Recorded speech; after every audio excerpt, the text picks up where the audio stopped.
hemos inaugurado el nuevo edificio de consultas externas Bahía de Almería, del Hospital Torre Cárdenas, gracias a una inversión total de 34,8 millones de euros, si incluimos lo que es la obra, el equipamiento tecnológico, y que va a suponer en diferentes fases, desde luego, una de las grandes transformaciones de la atención sanitaria de mejora y de calidad para el conjunto de los almerienses.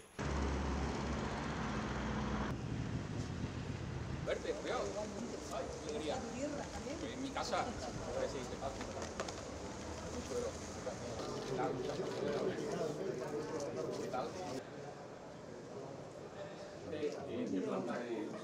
Esto estaba en la planta, pero bueno, de verdad que es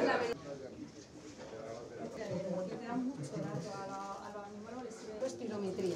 Esta es solo la espirometría que al final van a dejar una mucho más amplia.